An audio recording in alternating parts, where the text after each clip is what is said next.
Our whole world, from the phone in your pocket to the roads you drive on, it's all built on a really simple promise, an IOU. Today, we're going to unpack these great big IOUs that pretty much shape our entire economy. So what in the world is a bond? Well, at its heart, it's just a fancy IOU. Seriously. Imagine you lend your friend 20 bucks. They jot down on a napkin, "I owe you $20 and I'll pay you back next week with an extra dollar for being so cool." That napkin, that's basically a bond. Now, just imagine that, but scaled up for huge companies, entire cities, and even countries. That's the bond market. All right, so here's the game plan. We're going to start with a simple IOU from just one company.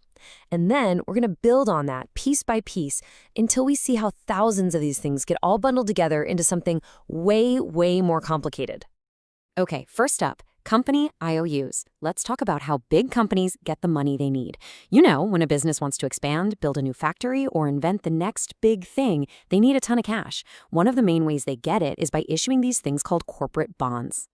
So instead of going to one giant bank and asking for a massive loan, a company can do something kind of clever. They can ask thousands of different people for smaller loans, all at the same time. By selling these corporate bonds to investors, people like you and me, they're basically crowdfunding their next big project. The whole thing works like a simple four-step recipe. The company gets the money it needs to grow. In return, the investor, the person who bought the bond, gets regular interest payments. Fun little fact, they call these coupons because, way back in the day, the paper bond certificates had actual coupons you'd literally clip off to get your cash. And then, once the bond's term is up, you get your original investment back. Easy, right? But, and this is a big but, not all of these IOUs are the same. Some are way safer than others. A secured bond, for instance, is backed by collateral. That means if the company goes belly up and can't pay you, you have a claim on their actual stuff, like their buildings or equipment. Then there are unsecured bonds, which are only backed by the company's reputation and its promise to pay. It's kind of like the difference between your friend just promising to pay you back versus them handing you their gaming console as a guarantee until they do. Okay, let's grab our next building block. We're going to see how this exact same IOU idea helps build the towns and cities we actually live in. We're shifting gears from the corporate world to the public one. Have you ever wondered how a new school gets built? Or where the money comes from to fix a bridge that's falling apart? Well, a lot of the time the answer is municipal bonds, or munis for short. Your city or state sells these IOUs to investors, gets the cash it needs for these big projects, and then promises to pay everyone back over time, usually with future tax dollars.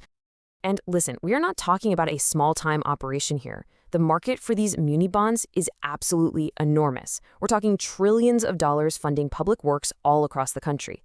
And as you can see, the data shows that cities have been relying on this kind of IOU more and more over the decades. It's really a cornerstone of how our communities get built. Now, muni bonds have a special superpower, and it's a big one for investors. To encourage people to lend money for things like schools and roads, the government often gives you a huge break. The interest you earn is frequently tax-free. And this is where you can really see the difference. With a regular corporate bond, Uncle Sam's going to want a piece of your earnings. But with a muni bond, you often get to keep every single penny. This is a huge deal. It means a muni bond that pays you, say, 4% interest might actually put more cash in your pocket than a corporate bond that pays you 5%, all because of taxes. All right, let's zoom out. We've gone from companies to cities. Now let's go global. Because just like businesses in towns, entire countries need to borrow money too, and they very often borrow it from investors in other countries. This is really just about lending and borrowing across borders. It's pretty straightforward. For example, a big company in Japan might want to build a factory in the US.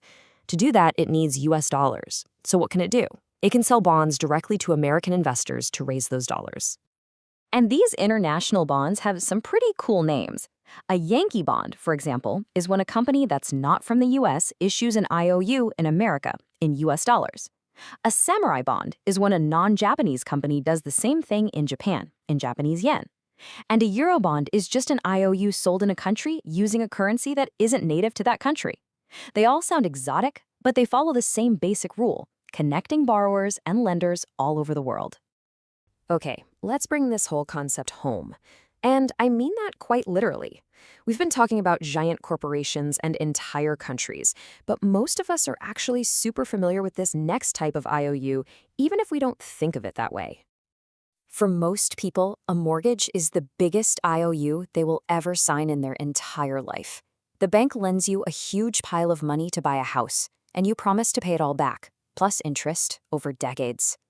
And hey, remember when we talked about collateral? Well, with a mortgage, the collateral is the house itself. If you stop paying, the bank can take the house. And this is where all our little building blocks start to come together to create something much, much more powerful and complicated. We've looked at single IOUs. But what happens when you take thousands of those homeowner IOUs, all those mortgages, and blend them together in a giant financial smoothie? Well, you get something called a mortgage-backed security, or MBS. Think about it this way. Instead of owning the IOU for just one house, an investor can now own a tiny little piece of the IOUs from thousands of different houses. The big idea here was to make investing safer by spreading the risk around. The thinking was, hey, even if a few people can't pay their mortgage, it's no big deal because thousands of others still will. So here's the recipe.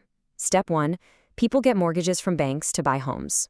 Step 2, some big financial institution comes along and buys up thousands and thousands of those mortgages from the banks. Step 3, they pool them all together into one giant pot. And finally, step 4, they slice that big pot into brand new, smaller pieces, those are the MBS, and they sell them to investors. This whole process of turning a bunch of individual loans into a new product you can buy and sell is called securitization. And let me tell you, this was not some small niche financial product. It completely exploded. As you can see from the data, the market for these IOU smoothies grew like crazy in the years leading up to 2008. This innovation totally changed the housing market. But as we all know now, when you bundle thousands of promises together, you're also bundling all of their risks. And that, well, that set the stage for a massive global crisis. So you see, there's a common thread running through everything we've talked about today. It doesn't matter if it's a company building a factory, a city paving a road, or a family buying their first home. The basic need is exactly the same. They need money. And all of these financial tools are just different kinds of IOUs, designed to connect the people who need money with the people who have it to lend. And that leaves us with a really important question, doesn't it? We've seen how a simple promise, an IOU, can be built up and bundled into these incredibly complex tools that can fuel amazing growth. But we've also seen the dark side, that when these complex bundles break, they can bring the whole system down with them.